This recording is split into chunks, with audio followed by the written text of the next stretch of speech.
అందరికి hi, welcome to my channel. ఈరోజు అయితే రెస్టారెంట్ స్టైల్లో పన్నీర్ గ్రేవీ అండి. సూపర్గా ఉంటుంది. చపాతీకి కానీ పుల్కాకి కానీ పరోటాకి చాలా బాగుంటుంది. చేయడం కూడా చాలా ఈజీ ఇది.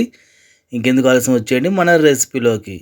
స్టవ్ మీద కడాయి పెట్టేసి ఆ కడాయిలో ఒక పెద్ద చెంచాతో నెయ్యి అయితే వేస్తున్నాను అండి. మీరు ఇక్కడ బటర్ అయినా వాడచ్చు, అలాగే నూనె అయినా వేసుకోవచ్చు. మనకు నెయ్యి కరిగిన తర్వాత 200 గ్రాముల పన్నీర్ అయితే ఈ విధంగా చిన్న చిన్న ముక్కలుగా కట్ చేసుకున్నాను. దీన్ని ఇప్పుడు పన్నీర్ని మనము స్టవ్ సిమ్లో పెట్టేసి గోల్డెన్ బ్రౌన్ వచ్చేంత ఫ్రై చేసుకుందామండి.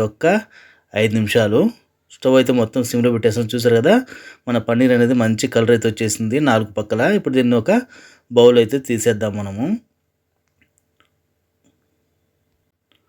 కడాయిలో ఇప్పుడు ఒక చెంచాతో నూనె అయితే పోసుకుందామండి. ఆల్రెడీ మనకు నెయ్యి ఉంది, అలాగే ఒక చెంచా నూనె అయితే యాడ్ చేశాను. ఇప్పుడు దీంట్లో ఒక హాఫ్ స్పూన్ షాజీరా, 3 యాలకులు, 4 లవంగాలు, 2 బిర్యానీ ఆకు, 1 ఇంచు పట్టాడి అంటే దాల్చిన చెక్క, అది వేసుకొని ఒక నిమిషం అయితే ఫ్రై చేసుకుందాం మనము. స్టవ్ అయితే ఇప్పుడు నేను మీడియం ఫ్లేమ్లో పెట్టానండి. 2 పచ్చిమిరకాయలని నిలువుగా కోసి వేసుకుందాము. 1 నిమిషం అలా ఫ్రై చేసిన తర్వాత ఇప్పుడు దీంట్లో ఒక పెద్ద సైజు ఎర్రగడ్డను చాపర్లో వేసి సన్నగా చాప్ చేశానండి. ఈ విధంగా సన్నగా కట్ చేసుకుంటే మనకు గ్రేవీ అనేది బాగుంటుంది. మరి లావు కాకుండా మనం బాగా మెత్తగా చాపర్లో వేసి ఈ విధంగా చేసుకున్నామంటే మనకు ఎర్రగడ్డ అనేది బాగా చిన్నగా వచ్చేస్తుందండి. తొందరగా కూడా మనకు ఉడికిపోతుంది. ఎర్రగడ్డలు అయితే కలర్ మారేంత వరకు ఫ్రై చేసుకుందాము. ఆ లోపల మనం పన్నీర్ కావాల్సిన గ్రేవీని తయారు చేసుకుందాము. ఇక్కడ నేను 10 నుంచి 12 జీడిపప్పు అయితే వేసుకున్నాను. అలాగే ఒక హాఫ్ స్పూను సోంపు, ఒక హాఫ్ స్పూను మిరియాలు వేసుకుని ఇప్పుడు దీన్ని పొడి కొట్టుకుందాం మనము. ఈ విధంగా పొడి కొట్టుకున్న తర్వాత దీంట్లో 2 పన్నీర్ ముక్కలు అండి, అలాగే 3 స్పూన్ల మీగడ, పెరుగు మీద మీగడ ఉంటుంది కదా, ఆ మీగడనే వేసుకోవచ్చు. లేదంటే మీకు అందుబాటులో ఫ్రెష్ క్రీమ్ ఉంటే ఫ్రెష్ క్రీమ్నే వేసుకోవచ్చు. లేదంటే పెరుగున్న కూడా మనము కమ్మని పెరుగు ఒక 3 స్పూన్లు వేసుకుని ఇప్పుడు దీన్ని మనం మిక్సీ పట్టుకుందాం మెత్తని పేస్ట్ లాగా. చూసారు కదా, మనం మసాలా అయితే రెడీ అయిపోయింది. పన్నీర్ వేయడం వల్ల ఏమంటే మన మిక్సీలో మనకు పన్నీర్ గ్రేవీ అనేది ఇంకా బాగా మంచి టేస్ట్గా వస్తుందండి. దీంట్లోనే ఎర్రగడ్డలు అయితే మనకు మంచి కలర్ అయితే వచ్చాయి కదా. ఇప్పుడు ఒక హాఫ్ స్పూను అల్లం తెల్లగడ్డ పేస్ట్ వేసి పచ్చివాసన పోయేంత ఫ్రై చేసుకుందాము. ఇప్పుడు పొడి మసాలా యాడ్ చేస్తున్నాము. 1 స్పూన్ కారము, హాఫ్ స్పూన్ ధనియాల పొడి, half spoon garam masala, half spoon జీలకర్ర పొడి అండి.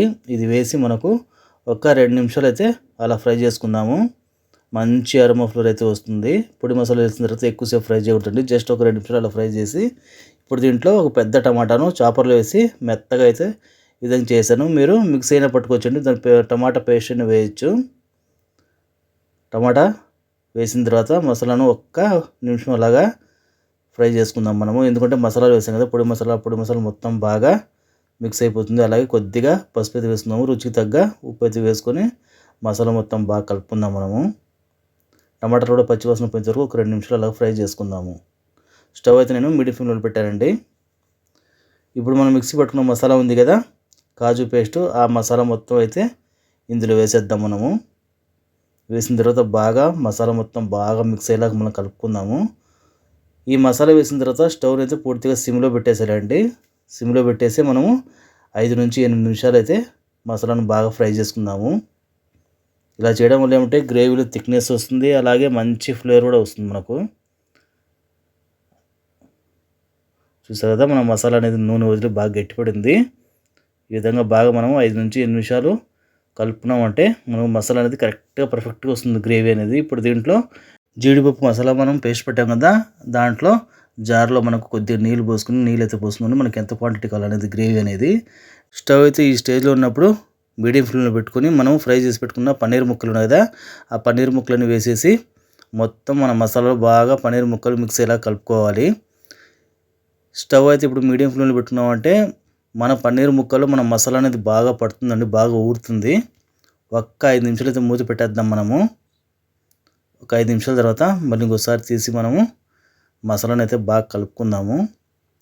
మంచి అరోమా ఫ్లేవర్ అండి. ఈ స్టేజ్లో ఉన్నప్పుడు 1 స్పూను కస్తూరి మెతిని బాగా నలిపి వేసుకోవాలి. అలాగే నాకు కొంచెం ఉప్పు తక్కువ అనిపించింది, కొద్దిగా ఉప్పు అయితే వేసుకున్నాను. ఇప్పుడు మనం కస్తూరి మేతి వేసాం కదా, కస్తూరి మేతి మొత్తం మన మసాలాలు బాగా మిక్స్ అయ్యేలా కలుపుకోవాలండి.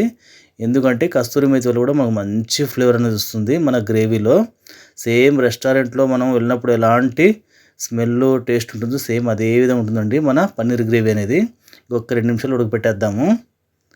ఇంకా మన పన్నీర్ గ్రేవీ అయితే రెడీ అయిపోయిందండి. చూసారు కదా, ఆయిల్ అయితే సపరేట్ అయింది. మనకు కావాల్సిన గ్రేవీ అనేది రెడీ అయిపోయిందండి. థిక్నెస్ కానీ మరీ పల్సగా కాకుండా మరీ గట్టిగా కాకుండా సెమీ గ్రేవీగా అయితే రెడీ అయిపోయింది.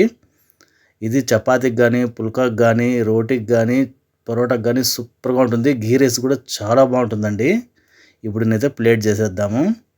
చూసారు కదా మన గుమ్మగుమ్మలాడే పన్నీర్ గ్రేవీ అలాగే మెత్తని పరోటాలు రెడీ అయిపోయాయి.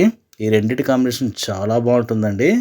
పన్నీర్ని ఈ విధంగా సేమ్ మెజర్మెంట్ కొలతలతో చేసి చూడండి, చాలా సూపర్గా వస్తుంది. అలాగే మనం పన్నీర్తో ఎన్నో రకాలు చేసుకోవచ్చండి. ఇంట్లో మసాలాతోనే దీన్ని గ్రాండ్గా చేసుకోవచ్చు. మీకు నచ్చితే లైక్ చేయండి, సబ్స్క్రైబ్ చేయండి, షేర్ చేయండి. Thanks for watching me friends.